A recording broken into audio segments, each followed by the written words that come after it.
नमस्कार साथियों, कैसे हैं आप सभी। मुझे पता आप लोग काफी अच्छे होंगे और मन लगा के पढ़ाई कर रहे होंगे। आज आपका गणतंत्र दिवस था, या मतलब अभी चल रहा है आपका, है ना। तो मेरी तरफ से आप सभी को हैप्पी रिपब्लिक डे। और जिस तरीके से आपने लास्ट क्लास में अपना प्यार दिखाया था, उसी प्रकार से इस क्लास को भी आप ज्यादा से ज्यादा देखें और लाइक करें और शेयर करें। बाकी आपकी अपनी आस्था है, मैं इसके लिए कुछ नहीं कहता, है ना। ये बात आप भी जानते हो। तो क्लास को करने से पहले आज का आपका मोटिवेशन वो क्या है बेटा। तो वो है आपका कंसिस्टेंसी। क्या बेटा? Consistency is your super power. अगर आप लगातार लगे रहेंगे तो एक ना एक दिन आप अपने मुकाम तक पहुंच ही जाएंगे। इसीलिए कहते हैं कंसिस्ट रहना चाहिए इंसान को, है ना। क्योंकि जिस तरीके से एक आर्मी ऑफिसर जो होता है वो डेली प्रैक्टिस करता है ना। चाहे मतलब वो किसी पोस्ट पर हो, क्योंकि ये बात उसे पता होती है कि जिस दिन युद्ध होगा उस दिन उसकी जो प्रैक्टिस होगी भाई उसको बचाएगी, है ना। तो इसीलिए लगातार डेली जितना हो सकता है, क्योंकि अभी आप एक एक्सपेरेंट है ना। अभी आपकी जॉब नहीं लगी है, जिस दिन आपकी जॉब लग जाए उसके बाद भी आप भाई अगर सीटेट की आप प्रिपरेशन करने आए हो, क्लास लेने आए हो, तो जाहिर सी बात है आप एक दिन एक अध्यापक ही बनेंगे, है ना। और अगर आप अध्यापक बन जाते हो उसके बाद में आपको लगातार पढ़ना भी पड़ेगा और पढ़ाना भी पड़ेगा, क्योंकि ये आपकी सामाजिक ड्यूटी है बेटा। ऐसा नहीं होता कि आप सिर्फ और सिर्फ जाके किचन पर बैठ गए और आप पैसे खा रहे हैं। याद रखिएगा, कर्मा रिटर्न्स। अगर आप किसी के भविष्य के साथ में खेलते हैं तो आपके भी बच्चे होंगे। बाकी आप सभी समझदार हैं। चलिए फिर क्लास को शुरू करते हैं। आज का आपका पहला और सिंपल सा सवाल, ये आपका इंडिकेटर से आपका सवाल आया हुआ है। सिंपल से बताइए बेटा। यहाँ पर दिया हुआ आपका टर्मरिक और आपका क्या बेटा, फिनोप्थलीन है आपका, है ना। टर्मरिक और आपका फिनोप्थलीन। जैसे यहाँ पे लिखा हुआ है कि जो हल्दी है आपकी नो चेंज। अब नो चेंज कहाँ पर नहीं होती बेटा बताओ। जो आपकी हल्दी होती है, मैं जो लास्ट क्लास हुई थी आपको बताया था मैंने, जो आपकी बेटा क्या रहती है, हल्दी रहती है। टर्मरिक जो होती है आपकी, वो जो क्षार होता है, क्या होता है बेटा आपका क्षार, यानी कि जो आपका बेस होता है, बेस में कैसे हो जाती है, रेडिश ब्राउन हो जाती है। आपको मैंने एग्जाम्पल दिया हुआ था, कौन सा वाला, वो दिखाते हैं ना, मतलब जादू दिखाते हैं कि मतलब आपने पानी लिया और साबुन के घोल में डाल दिया अपना हाथ को, तो आपका जो मतलब पानी है वो मतलब लाल लाल हो गया, खून जैसा हो गया, है ना। एग्जाम्पल दिया था आपका। तो यानी कि ये तो आपका हो गया बेस, ठीक है ना। बात समझ में आई कि नहीं समझ में आई, बताओ पहले। अब बहुत से बच्चे बोलेंगे सर हाँ तो समझ में तो आ गई है ना। अब उसके बाद बोला यहाँ पर कि फिर से आपका येलो हो गया, है ना। तो उसको भी यहाँ पे छोड़ दीजिए, क्योंकि ये बात आप जानते हो, नो चेंज अमल में आपका कोई चेंज नहीं होता है ना। तो इसका मतलब है कि यहाँ पर आपका एसिड होगा, जाहिर सी बात है ना। बोलो हाँ कि ना। बिल्कुल सही बात है। समटाइम्स क्या होता है बेटा कि अगर आपको ऑप्शन समझ में नहीं आ रहा है, अगर आपको सवाल समझ में नहीं आ रहा है, कहाँ पर दिक्कत हो रही है, तो आप ना ऑप्शन के साथ में जाइए। कहाँ पे जाइए, ऑप्शन के थ्रू जाइए। जैसे यहाँ पे लिखा हुआ है फिनोप्थलीन, लिखा हुआ है कलरलेस, है ना। और यहाँ पे क्या है, कलरलेस है। इसका मतलब है जो इस कॉलम में होगा वही आपका इस कॉलम में भी होगा। तो जाहिर सी बात है यहाँ पर आपका एसिड आ सकता है ना। तो इसीलिए इसका क्या हो जाएगा बेटा आपका, तो इसका हो जाएगा आपका option number D, acid, acidic, basic और आपका एसिडिक। तो आपका हो गया पहले का आपका डी आपका करेक्ट आंसर। चलिए फिर आगे बढ़ते हैं, है ना बेटा। चलो सवाल नंबर दूसरा क्या बोल रहा आपका बेटा, देखिए यहाँ पे लिखा हुआ है in which of the following situations. यहाँ पे आपके तीन सिचुएशन दी हुई है।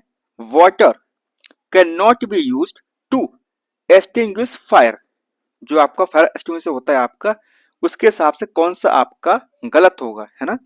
निम्नलिखित में से किन स्थितियों में जल को आग बुझाने के उपयोग में नहीं लाया जा सकता है, किसके लिए बेटा बताइए। तो वो है आपका जल से अगर आप आग बुझाते हैं, है ना, तो किसका आप इस्तेमाल नहीं करेंगे, ठीक है ना। सबसे पहला आपका है फायर कास्ट बाई वुड, यानी कि लकड़ी द्वारा उत्पन्न आग। अगर लकड़ी द्वारा उत्पन्न आग है ना, आग लगी हुई लकड़ी में, तो यहां पर आप पानी डालेंगे तो क्या होगा, आपकी आग बुझ जाएगी। तो ये तो आपका सही है ना। आगे बोल रहा है fire caused by electrical short circuit, यानी कि जो आपका बिजली है ना, जो वायर है आपका, उसमें आपका शॉर्ट सर्किट आपका हो गया, तो अगर आप उसमें पानी डालोगे तो आपको बेटा करंट लग जाएगा। तो ये आप नहीं कर सकते हो ऐसा, है ना। तो ये आपका रॉन्ग हो गया। स्टेटमेंट सी बोल रहा है fire caused by explosion in a car, यानी कि कार में विस्फोट के द्वारा उत्पन्न जो आग हुई है, अगर उसमें पानी डालेंगे तो क्या होगा, आपकी आग भड़क जाएगी, है ना। तो ये भी आप नहीं कर सकते हो, यानी कि बी और सी जो है आपके, वो आपके गलत है और आपसे गलत ही पूछा गया है। तो इसका हो जाएगा आपका ऑप्शन नंबर सी आपका बेटा करेक्ट आंसर, है ना।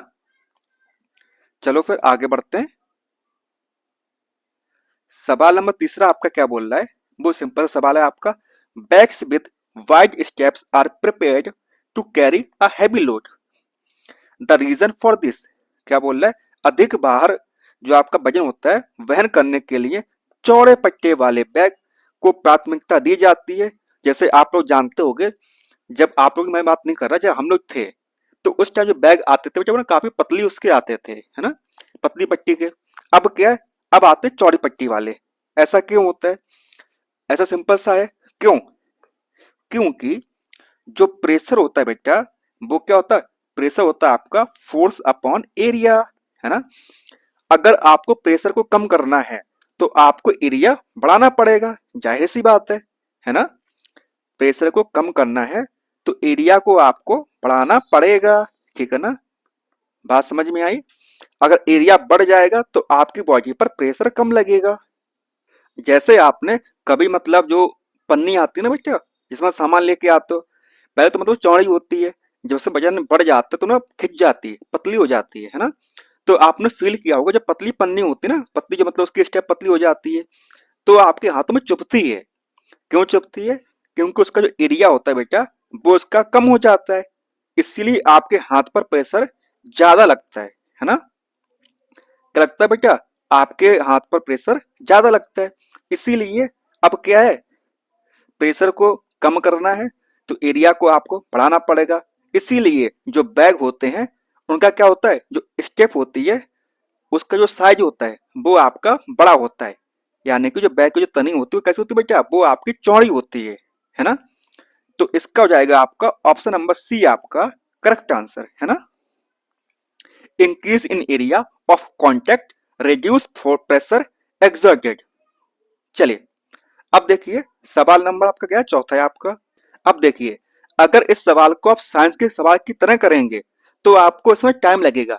अगर इसी सवाल को आप, जो आपका रीजनिंग होता है ना बेटा, उसके हिसाब से करोगे तो आपका ये सवाल बहुत जल्दी हो जाएगा। कैसे होगा देखिए, यहाँ पे लिखा हुआ ए से क्या है, बी आपका, अगर मतलब हम ए से बी जा रहे हैं तो क्या हुआ, आपका बढ़ रहा है। तो इसका मतलब है ए जो है आपका वो ज्यादा है किससे, बी से, जाहिर सी बात है ना। अब देखो, यहाँ पे लिखा हुआ है बी से अगर सी पे जा रहे हैं तो क्या हो रहा है, डिक्रीज हो रहा है। तो इसका मतलब क्या है बेटा, बताओ। अगर बी से सी पे जा रहे हैं तो कम हो रहा है ना। क्या हो रहा है आपका, कम हो रहा है। तो यानी कि जो बी है आपका, है ना, वो क्या है, कम है, और सी आपका ज्यादा है। बोलो हाँ कि ना, सही बात है। अब देखो, सी से अगर आप डी पे जा रहे हो तो क्या हो रहा है, डी से सी से अगर आप डी पे जा रहे हो तो कम हो रहा है। तो यानी कि सी आपका ज्यादा है और डी आपका कम है, ठीक है ना। अब देखो ऑप्शन के हिसाब से, सी से कम भी क्या है बेटा आपका, डी है और बी भी है ना।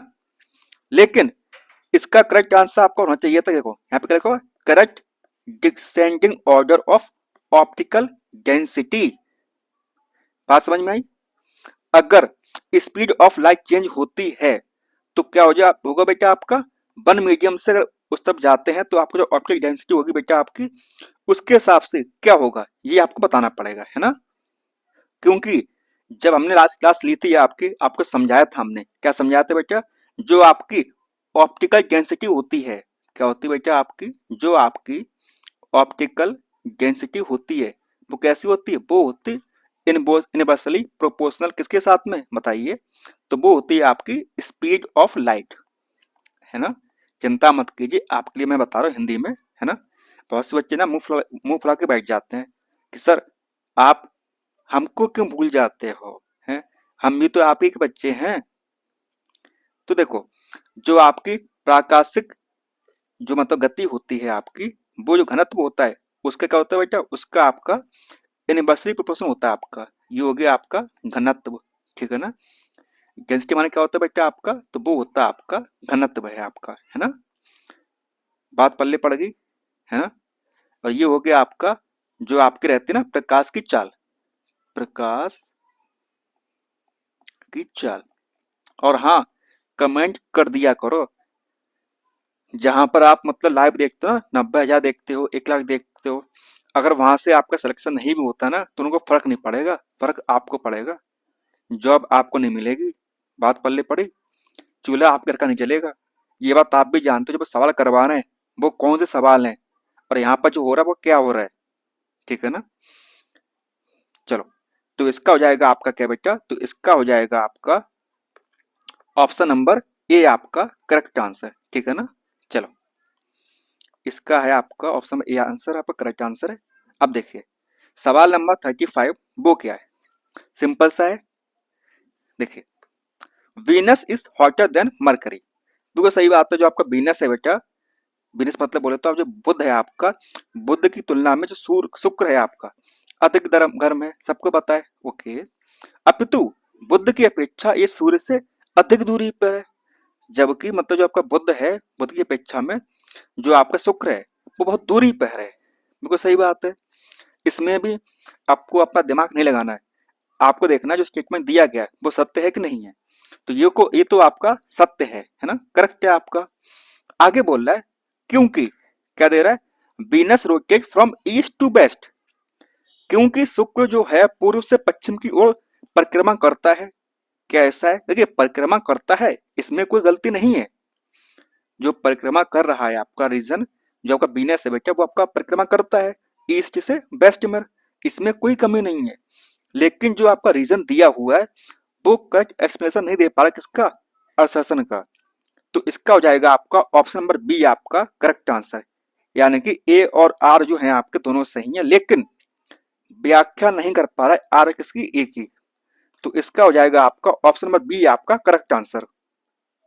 चलो बेटा आगे बढ़ते हैं, मैंने फटाफट इस सवाल का आंसर देने हैं, क्योंकि मतलब कल की क्लास थोड़ी सी लंबी क्या होगी, तो बच्चों ने मतलब आफत काट दी सर, और लोग तो मतलब इतने टाइम इतना करवा देते हैं, आप इतना टाइम क्यों लेते हो। तो मैंने कहा ठीक है भैया, जैसा जब चल रहा है वैसा हम ही करेंगे, बस आप खुश रहो। एग्जाम में सवाल बने ना बने वो आपकी दिक्कत है, मुझे उससे क्या, मुझे व्यूज मिल जाएंगे, मुझे पैसा मिल जाएगा। वो कहते ना कि मतलब अगर आप फेल हो रहे हो तो इसकी ना सबसे ज्यादा जिम्मेदारी होती है आपकी, कि आपने काम नहीं किया इसलिए आप फेल हो। आप किसी और की जिम्मेदारी नहीं दे सकते हो कि उसने नहीं पढ़ाया तो आप फेल हुए हो। बेटा आपके पास खुद का विवेक है, खुद का दिमाग है ना। आप अपना दिमाग लगाएंगे तभी आप आगे बढ़ पाएंगे। जितना कंपटीशन है हर बच्चा उन्हीं चीजों से पढ़ रहा है जहां से आप पढ़ रहे हो। अब सवाल सिंपल सा ये है कि आप क्यों उस एग्जाम में टॉप करोगे, कैसे करोगे। कुछ तो आपको अपना एफर्ट लगाना पड़ेगा, कुछ तो आपको अपनी बुद्धि लगानी पड़ेगी, जाहिर सी बात है ना। देखो ये आपका है, यहाँ पे कुछ दिए हुए हैं, है ना, अम्ल दिए हुए हैं आपको, और आपको बताना कि ये आपका किस में होगा, ठीक है ना। देखो यहाँ पे लिखा हुआ है सिट्रिक एसिड, ये किस में होता है बेटा बताओ, तो ये आपका होता है लेमन में, है ना, किस में होता है आपका, तो ये आपका होता है लेमन में, है ना, जो आपका नींबू रहता है आपका। यहाँ पे लिखा हुआ कर्ड, कर्ड जानते हो दही, दही में क्या होता है बेटा आपका, तो दही में आपका होता है लैक्टिक एसिड। क्या होता है बेटा आपका दही में, तो दही में आपका होता है लैक्टिक एसिड होता है आपका, है ना। उसके बाद हम बात करें आपका आंट स्टिंग में, जो आपकी मतलब आंट होती चींटी होती है, उसके जंग में क्या होता है बेटा बताओ, तो उसके जंग में होता है बेटा आपका फॉर्मिक एसिड, है ना, फॉर्मिक अम्ल। बात समझ में आई। अब यहाँ पे लिखा हुआ है हाइड्रोक्लोरिक एसिड, ये कहाँ पाया जाएगा, तो ये पाया जाएगा बेटा आपका कहाँ पर बताइए, तो ये पाया जाएगा आपका टॉयलेट क्लीनर के पास में, ठीक है ना। क्योंकि यहाँ पर आपका स्टोमच भी दिया हुआ है, नो डाउट, ठीक है ना, लेकिन स्टोमच के साथ में यहाँ पर ऑक्सैलिक एसिड है और यहाँ पर टैनिक एसिड है। बात समझ में आई। HCl आपका स्टोमच में ही पाया जाता है, नो डाउट। बट आप ये देखिए यहाँ पर जो आपके और ऑप्शंस हैं, ए पर आपका क्या होगा बेटा, ए पर आपका लेमन होगा, तो लेमन आपका यहाँ भी है, यहाँ भी है, यानी कि आपका जो ऑप्शन नंबर ए और जो डी वाले हैं वो आपके कट हो गए।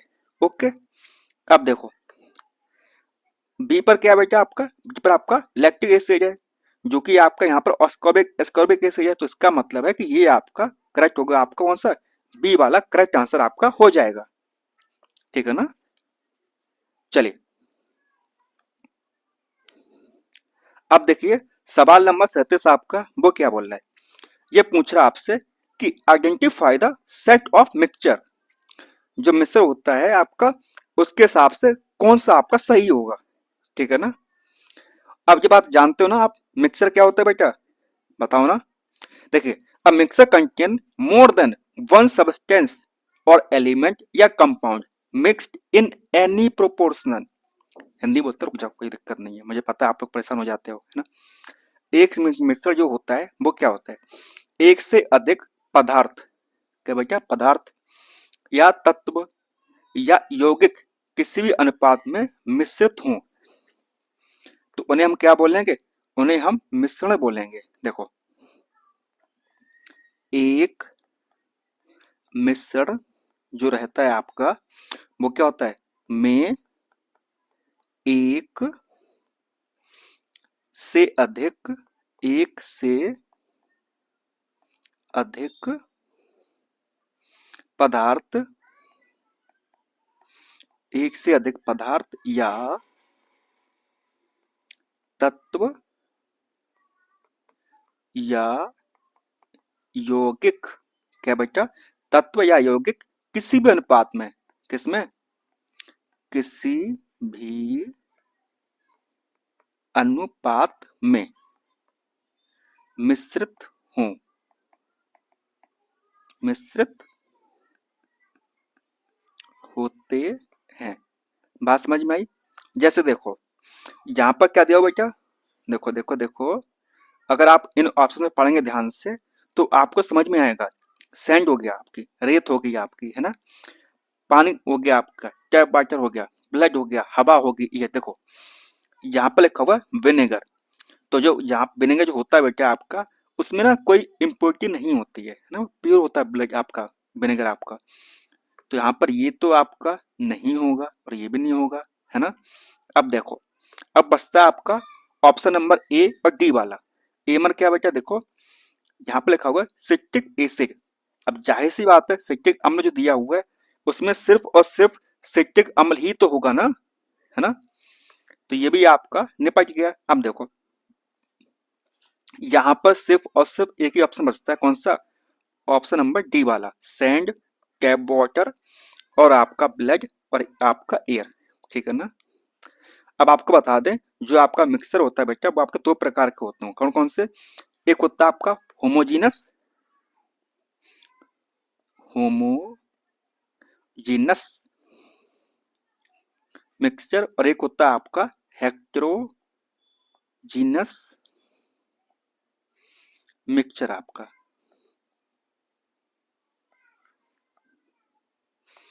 यानी कि सेम प्रकार के मिल रहे हैं आपको आपके उसमें, तो आपको बोलेंगे होमोजीनस, मतलब बोले तो आपका समांगी,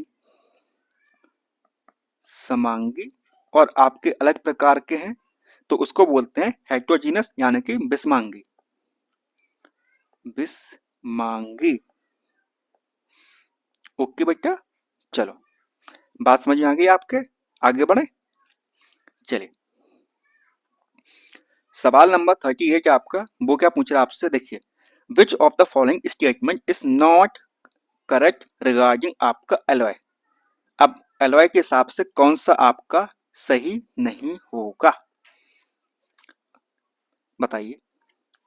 देखिए आप जानते हो ना एलॉय क्या होता है बेटा, देखिए हाँ कि ना, बता दो, पता है कि नहीं पता है आपको।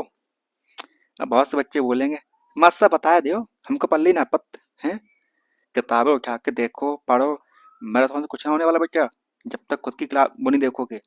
देखो एन एलॉय इज अ, क्या होता है, combination combination of a metal with at least one other metal or non metal. यानी कि जो एलॉय होता है बेटा वो क्या होता है, वो होता है कॉम्बिनेशन किसका, मेटल और उसके साथ में या तो मतलब एक मेटल हो या उससे ज्यादा हो या एक नॉन मेटल हो, ठीक है ना। तो उसको हम क्या बोलते हैं, उसको बोलते हैं एलॉय, है ना। जैसे इसका बेस्ट एग्जांपल बेटा आपका वो है आपका सोल्जर। क्या बेटा आपका सोल्जर जो किससे मिलके बनता है आपका, वो बनता है आपका लेड प्लस क्या बेटा आपका टिन, ठीक है ना। लेड प्लस टिन क्या बन गया बेटा आपका, सोल्जर बन गया आपका, है ना। बात समझ में आई कि नहीं आई, है ना। ओके, अब देखो यहाँ पे लिखा हुआ है ऑप्शन नंबर ए में they are harder than metals, ये धातुओं से अधिक कठोर होते हैं। भाई जाहिर सी बात है, दो से मिलके भर रहे हैं तो वो बेहतर ही होंगे, इसलिए उनको बनाया जा रहा है ना। जैसे आपने देखा होगा स्टील हो गया आपका, स्टील क्या बेटा आपका एक अलॉय है आपका, है ना। बात पल्ले पड़ी, तो ये तो आपका करेक्ट है, इसमें कोई दिक्कत नहीं है। ऑप्शन बी क्या है, दे आर कोरोजन रेजिस्टेंस, ये संक्षारण रोधी होते हैं, यानी कि इनमें जंग नहीं लगती है। आपका बताया मैंने एग्जांपल स्टील वाला आपका, तो ये भी आपका सही है आपका, है ना। ऑप्शन सी बोल रहा है they have higher melting point than metal, इसको हम कुछ टाइम के लिए रुकते हैं क्योंकि ये समझ में नहीं आ रहा हमारे। भाई मैं भी तो मतलब जब आपको सवाल करवाता हूँ तो हमेशा एज ए एस्पिरेंट होने के नाते मतलब उसको सॉल्व करता हूँ। ऐसा नहीं होता कि मतलब मैं टीचर हूँ तो भाई हाँ मुझे सब कुछ आता होगा। मैं हमेशा जब भी क्लास लेता हूँ कोशिश करता हूँ कि मैं भी एक विद्यार्थी की तरह ही क्लास को पढ़ाऊँ, जिससे क्या होता है कि मतलब जो बच्चा होता है वो ना कनेक्ट कर पाता है मेरे से, है ना। ऑप्शन डी क्या बेटा, they are more ductile than metals, ये धातु की तुलना में अधिक तन्य होते हैं, बिल्कुल सही बात है। जब ये चारों में से तीन सही हैं तो एक आपका गलत है बेटा, वो कौन सा वाला हो जाएगा आपका, क्योंकि वो गलत है और आपसे गलत ही पूछा गया है, तो इसका हो जाएगा आपका ऑप्शन नंबर सी आपका करेक्ट आंसर। आगे बढ़े, चलिए ये है बेटा आपकी एक मैचिंग, सिंपल सी है, हर बच्चे को पता होगी। देखिए बात हो रही मलेरिया की, तो मलेरिया क्या होगा बेटा बताओ, तो वो होगा कौन सा, प्रोटोजोआ। बात आ गई समझ में। अब देखो ट्यूबरक्लोसिस टीबी वो किससे होती है बेटा, वो होती है आपकी बैक्टीरिया से, है ना। अब देखिए हेपेटाइटिस वो किससे होती है बेटा, तो वो होती है आपकी वायरस से, है ना। रिंगवॉर्म फंगस, दाद खाद खुजली, याद आया कि नहीं आया, हाँ मास्टर साहब याद तो आइयो में है, तो लगा दो ऑप्शन अभी में फटाफट। तो इसका हो जाएगा बेटा आपका ऑप्शन नंबर बी आपका करेक्ट आंसर, है ना। एक सेकंड, हाँ ओके, आगे बढ़े, चले बढ़ते हैं आगे। इस सवाल में कुछ नहीं है, बस आपके मतलब रिक्त स्थान दिए हुए हैं, आपको उनको पढ़कर अपना उत्तर देना है। क्या देना बेटा, आपको आंसर देना है। यहाँ पर है आपका ए बी सी डी और आपका ई, ठीक है ना। देखो यहाँ पे लिखा हुआ है मानवों में ए वही श्रावी और अंतःस्रावी दोनों ग्रंथि हैं, यानी कि वही श्रावी और अंतःस्रावी यानी कि एक्सोक्राइन और एंडोक्राइन दोनों है। दोनों क्या होती है बेटा, पेंक्रिया होती है, सबको जानते हो, है ना। यानी कि जो अग्नाशय होता है वो आपका क्या होता है बेटा, एक्सोक्राइन भी होता है और आपका एंडोक्राइन भी आपका होता है। कौन होता है आपका, पेंक्रिया होता है आपका। तो जो आपके ऑप्शंस हैं कौन कौन से, ए और डी वाले वो तो आपके कट गए, बचे कौन से, बी और सी बने। चलो आगे देखते हैं। अब देखो कोई स्मार्ट बच्चा होगा क्या करेगा, टाइम सेव करने के लिए बी और सी को नहीं पढ़ेगा, क्योंकि बी और सी है बेटा दोनों सेम। बात समझ में आई, वो पहुंचेगा कहां पर, वो पहुंचेगा सी पर। अब सी क्या बोल रहा है देखो, in this disease a person may excrete D in urine, अब सबसे बड़ी बात है, अगर व्यक्ति को डायबिटीज और इंसुलिन मतलब जो आप हो रहा है, डायबिटीज उसको हो रही है, तो उसका यूरिन में क्या निकलेगा बेटा बताओ? तो उसके यूरिन निकलेगा बेटा शुगर, चीनी, शर्करा।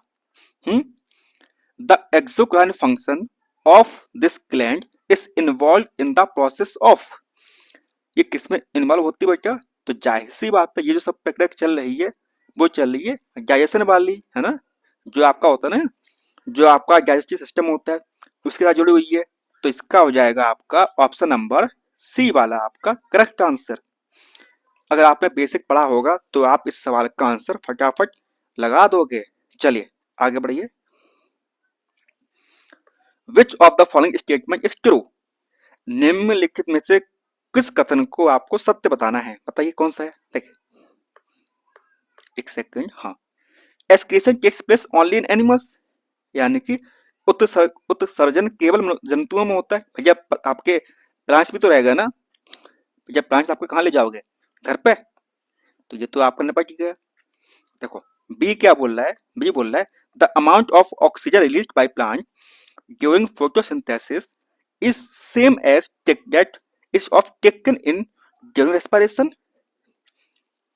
प्रकाश संश्लेषण के दौरान पौधों द्वारा छोड़ी गई ऑक्सीजन की मात्रा श्वसन के दौरान ग्रहण की गई ऑक्सीजन की मात्रा के समान होती है। भैया आपने कोई चीज ली, कोई चीज दी, भैया आप भी तो हो ना, खुद भी तो इस्तेमाल करोगे, जिंदा कैसे रहोगे? तो इसको ये आपका मतलब सेम नहीं होता है ना बेटा। इस स्टेटमेंट में आपका सी ऑप्शन जो है वो क्या बोल रहा है? Plants reproduce through vegetative propagation only, यानी कि पौधे केवल कायिक प्रवर्धन द्वारा प्रजनन करते हैं। बात यहाँ पर केवल की आई है। भाई एक सेक्सुअल और सेक्सुअल कहाँ घर पे ले जाओगे? हैं? बताओ बताओ।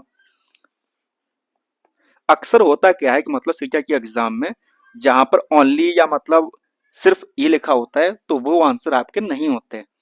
तो ये मतलब आपको जो क्लास लेते हैं ना लोग आके कि tag words, positive words, negative words, ये दिखे आपको ये लगा दो वो लगा दो, हर जगह पर ये चीज सही नहीं होती है ना? इसमें बचा बेटा आपका सिर्फ एक ऑप्शन है, वो कौन सा वाला? डी वाला, है ना?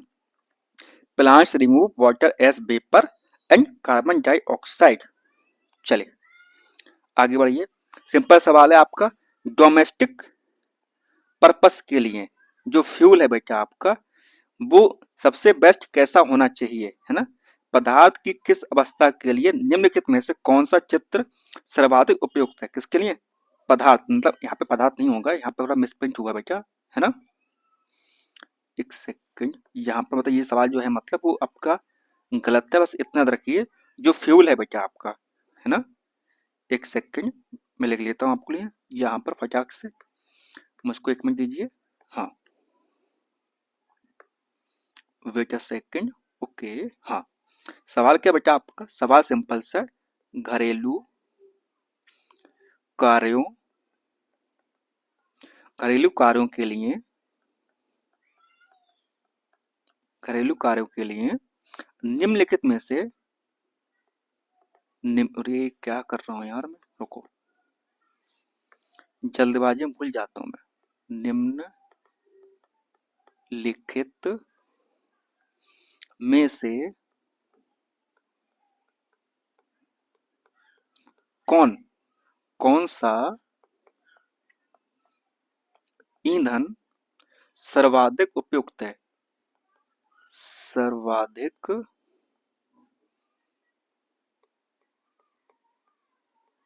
उपयुक्त है, ठीक है ना? क्वेश्चन मार्क आएगा, याद रखिएगा। चलो बताओ। अब देखिए, ignition temperature and caloric value क्या बोल रहा है बेटा आपका? प्रसाधन बल और आपका उत्पादन बल कैसा होना चाहिए बेटा बताइए। बे यार यहाँ पे ये भी गलती उन्होंने कर दी, रुको, क्या हो रहा है यहाँ पर?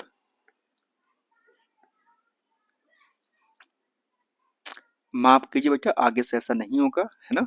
देखिए यहाँ पर होगा आपका ज्वलन, ज्वलन ताप, और यहाँ पर होगा बेटा आपका ऊष्मीय मान, ठीक है ना? ऊष्मीय मान आपका और जो आपका ज्वलन ताप है बेटा वो आपके ऐसे होना चाहिए, वो आपके मध्य होने चाहिए, ठीक है ना। और स्पेशली मतलब जो आपका स्टेट होना चाहिए आपका सॉलिड। तो इसका जो आपका बी वाला है बेटा वो आपका करेक्ट हो जाएगा, है ना। तो यानी कि जो आपका ऑप्शन में डी है आपका वो आपका करेक्ट आंसर आपका हो जाएगा, है ना। ठीक है ना, चलिए आगे बढ़ते हैं। सवाल सिंपल सा है, देखिए। Sharma observe that the leaves of rose plant, कौन सा प्लांट बेटा आपका, रोज, वैलेंटाइन वीक अगले महीने में, उससे पहले एग्जाम है याद रखिएगा। चलो, हैव रेटिकुलेट वेनेशन, जो रोज प्लांट है वो कैसा है, उसका है रेटिकुलेट वेनेशन। और C conclude that rose plant has cap root, बिल्कुल सही बात है। जो आपका रोज होता है वो कैसा होता है बेटा, उसमें आपकी मूसला जड़ पाई जाती है ना। और जालिका रूपी विन्यास होता है, बिल्कुल सही बात है, कोई गलती नहीं है यहाँ पर। तो इसका आपका हो जाएगा ऑप्शन नंबर ए आपका करेक्ट आंसर। ओके क्लास, आगे बढ़े। देखो, ये आपका टैपरूट इस प्रकार से, फाइबर रूट इस प्रकार से होता है ना। बोलो होता है कि नहीं होता है, बता दो। कोई दिक्कत, समस्या, परेशानी? चलो एग्जांपल दो पहले टैपरूट का। पता नहीं पता है, वो होता है बेटा मस्टर्ड हो गया आपका, चना हो गया आपका, है ना। या मतलब गेहूं आपका हो गया, वो होगा आपका फाइबर रूट का एग्जाम्पल, है ना, गेहूं। अब देखो, वेनेशन आपके दो प्रकार के होते हैं स्पेशली आपकी क्लास तक, है ना। एक आपका पैरेलल, एक होता है आपका रेटिकुलेट। जालीनुमा रेटिकुलेट का मतलब ही होता है जालीनुमा। बात समझ में आई, क्या समझ में आई? रेटिकुलेट का मतलब ही होता है जालीनुमा, ठीक है ना। आपने मतलब आपने उसका पढ़ा होगा, सेल पढ़ी होगी, तो एक उसमें होता है, क्या होता है बताओ, एंडोप्लाज्मिक रेटिकुलम। एंडो मीन्स अंदर, है ना। प्लाज्मा, प्लाज्मिक मतलब प्लाज्मा के अंदर, रेटिकुलेट, सॉरी, एंडोप्लाज्मिक रेटिकुलेट यानी कि जो अंदर होगा किसमें, प्लाज्मा में, है ना। कैसा, जालीनुमा, उसको क्या बोलेंगे, एंडोप्लाज्मिक रेटिकुलम, रेटिकुलम, ठीक है ना। कभी कभी शब्द को तोड़ना भी सीखिए। चलिए आगे बढ़िए। सवाल क्या है बेटा आपका, सवाल सिंपल सा है। Which of the following statement is true regarding transfer of heat through convection, संवहन के हेल्प से कौन सा आपका सही होगा। किसकी हेल्प से बेटा, संवहन के हेल्प से कौन सा इनमें से आपका सही होगा, बता दीजिए फटाक से। किसकी बेटा, संवहन की हेल्प से। अब ये बताइए संवहन जानते हैं कि नहीं जानते हैं, बता दीजिए। हाँ, हाँ, ससा, हमको पता है आपको पता है, लिखवा दें, रुको लिखवा ही देते हैं आपसे, मानोगे तो हो नहीं। देखो, एक पिंड के अंदर अणुओं के एक स्थान से दूसरे स्थान तक गति के माध्यम से ऊष्मीय ऊर्जा के इस आंकड़े को क्या बोलते हैं, संवहन बोलते हैं, ठीक है ना। वो क्या, अब बोलेंगे सर जी उससे ज्यादा आप इंग्लिश बोल लेते हैं, ज्यादा समझ में आ जाता है मेरे।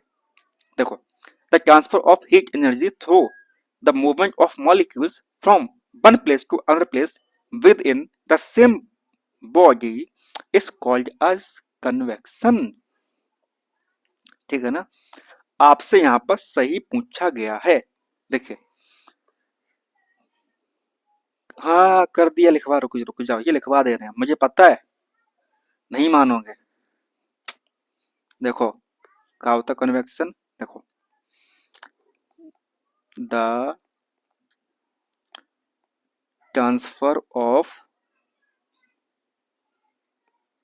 Heat energy, the transfer of heat energy through the transfer of heat energy through the movement of molecules from one place to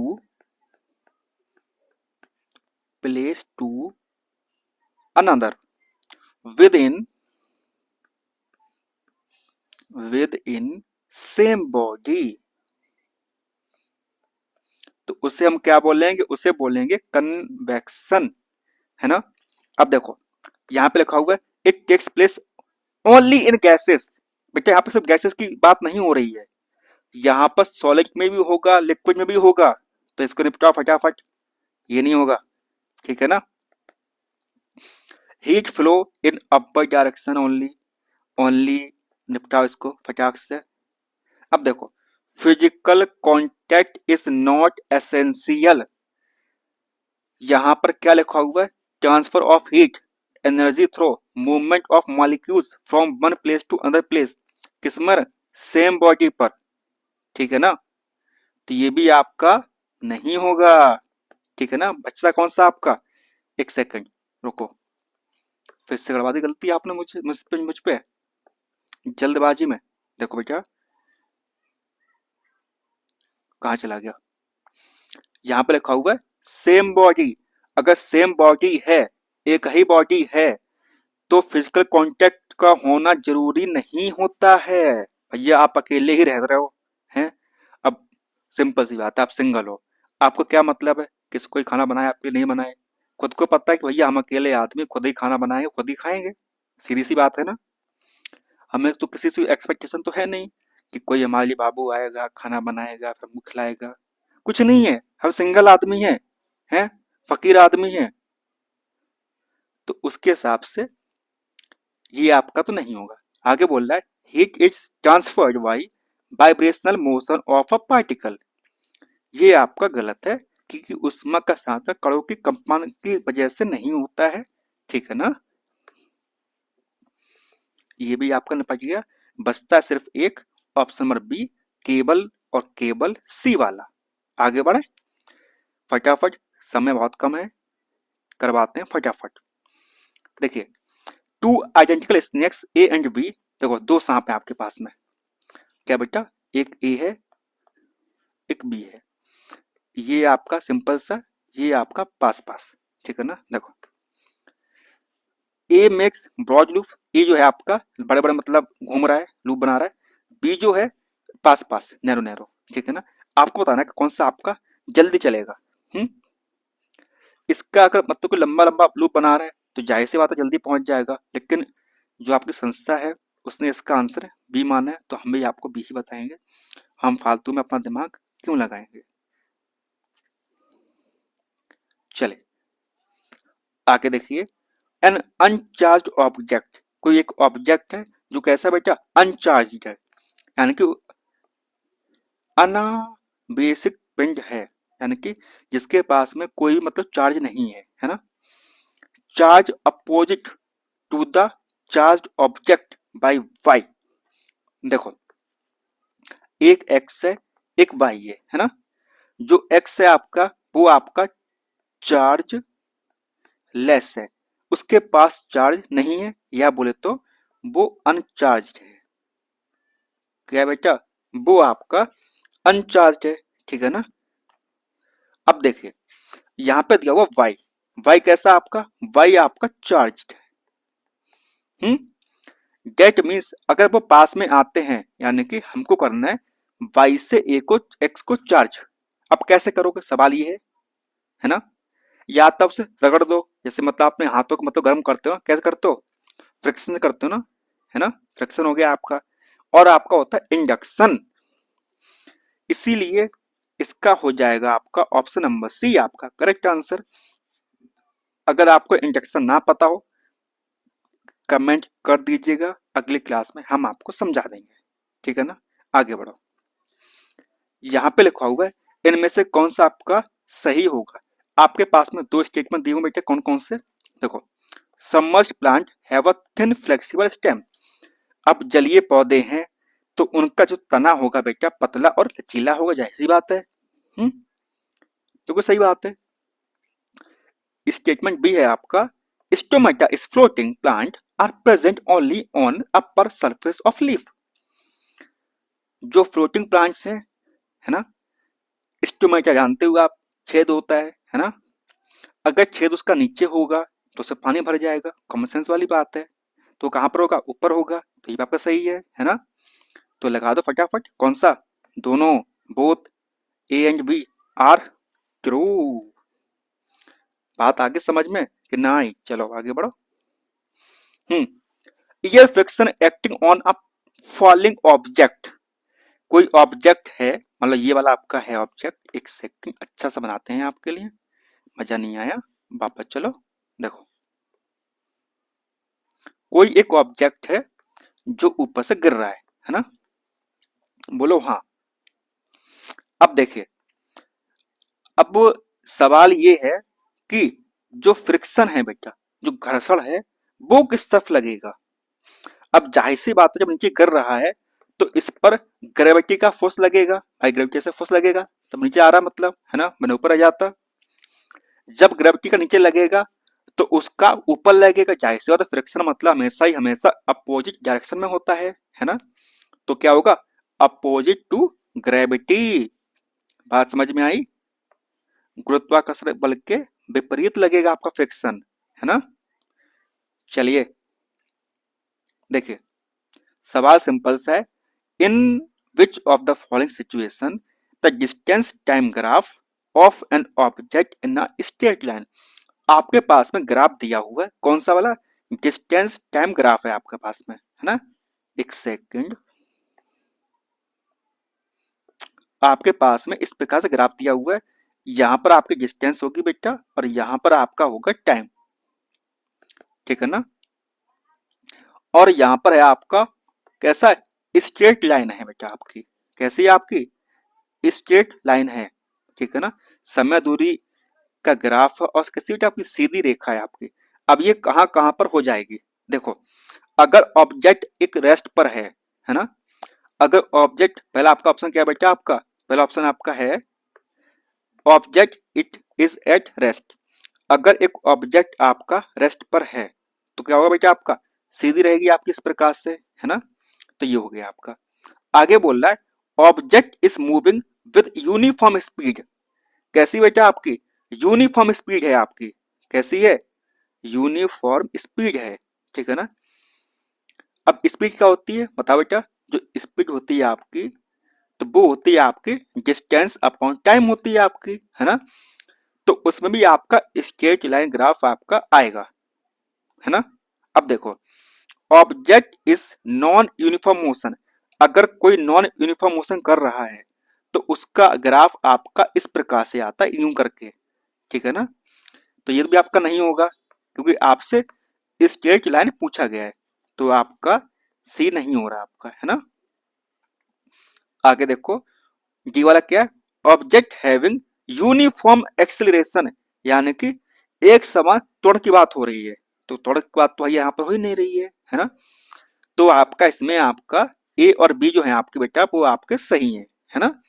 इन दोनों में आपका स्ट्रेट लाइन आपको दिखेगा।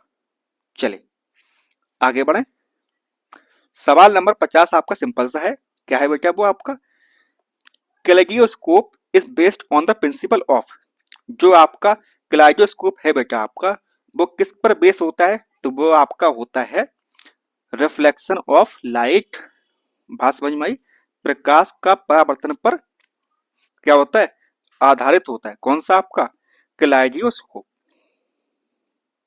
अब देखो, सवाल आपका ये शुरू हो रहा है आपका पेडागोजी से, वो क्या है, which of the following would not subscribe the कॉन्ट्रेस्टिविस्ट।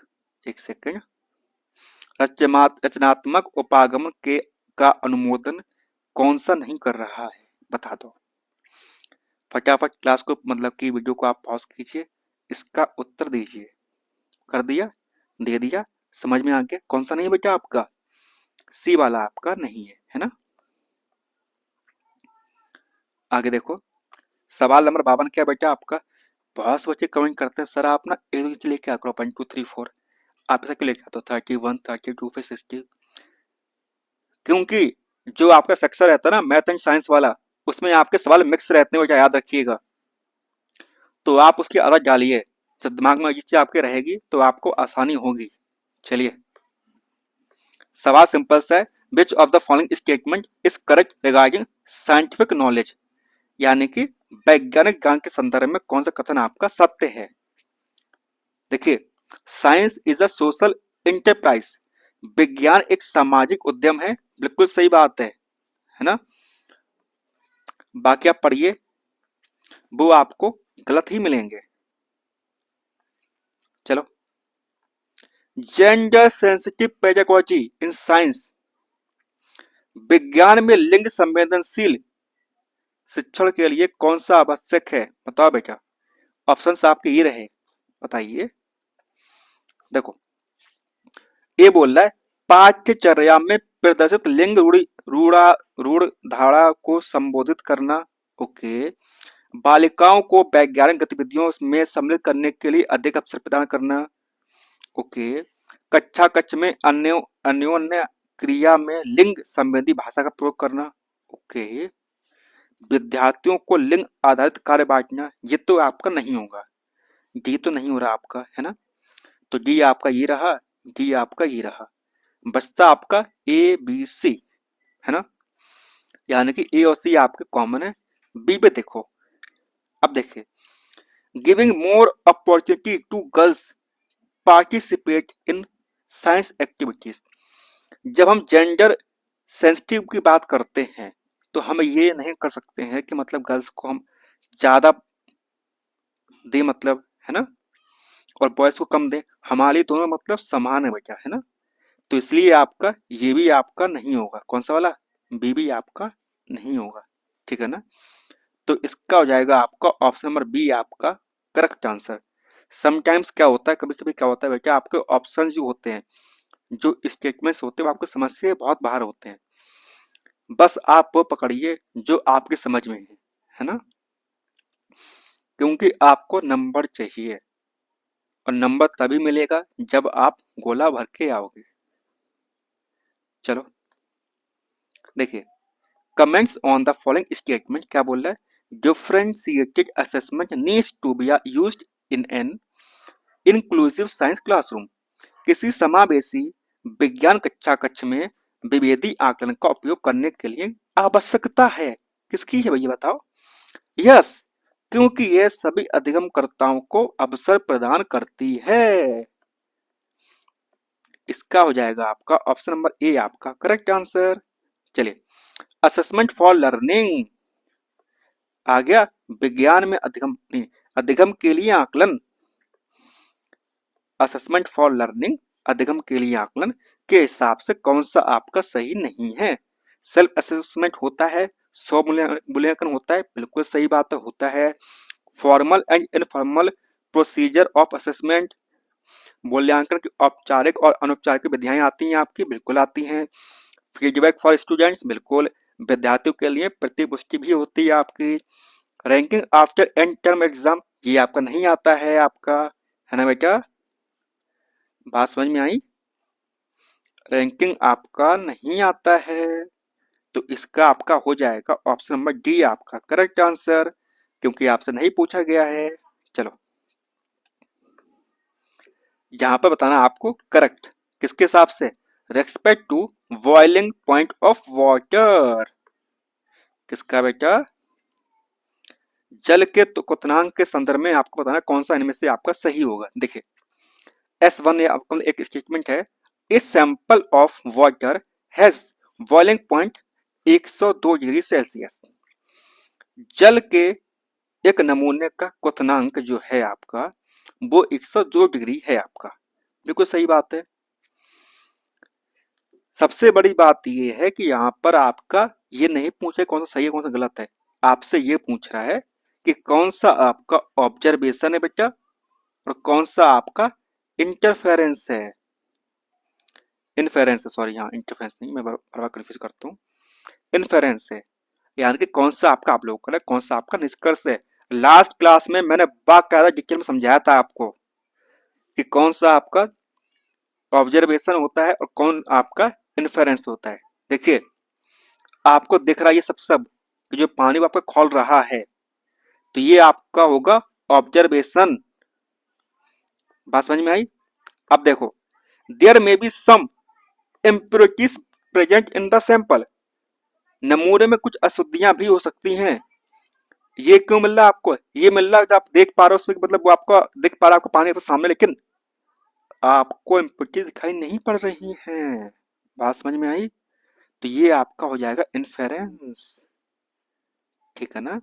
निष्कर्ष। तो इसका आपका हो जाएगा ऑप्शन नंबर ए आपका करेक्ट आंसर। चलिए आगे बढ़िए फटाफट। सवाल नंबर 57 क्या बोल रहा है आपसे? ये पूछ रहा है आपसे, सवाल बहुत बड़ा सा है। सिंपल एंड कंपाउंड लिस्ट की ब्याह पर आपको पता है कौन सा आपका सही होगा। देखो, वीडियो पास करो, बताओ क्या इसका आंसर होगा। इसका होगा आपका ए वाला। चलो यही चाहते हो आप तो हम यही करेंगे, और क्या करेंगे। Which of the following strategies are best suited to promote art integrated learning in science?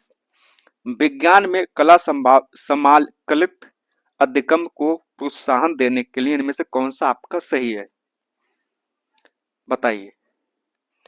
तो कौन सा सही है बेटा आपका? आपका प्रोजेक्ट आपका बिल्कुल, फील्ड ट्रिप बिल्कुल, पोर्टफोलियो बिल्कुल, ए बी डी जो है आपके वो सही है, और जो आपका सी और ई है आपका वो आपके नहीं होते हैं। तो इसका हो जाएगा आपका ऑप्शन नंबर बी आपका सही आंसर। चलो आज का सेकंड लास्ट क्वेश्चन वो क्या है? Which of the following can be called inquiry teaching strategies in science? निम्न में से किसे विज्ञान की जांच आधारित शिक्षण रणनीति कहा जाता है? किसकी बेटा? इंक्वायरी की बात हो रही है। किसकी बात हो रही है? इंक्वायरी की। देखिए, शिक्षण द्वारा अन्वेषण के लिए विस्तृत चरण प्रस्तुत करना, providing providing details steps for investigation by teacher.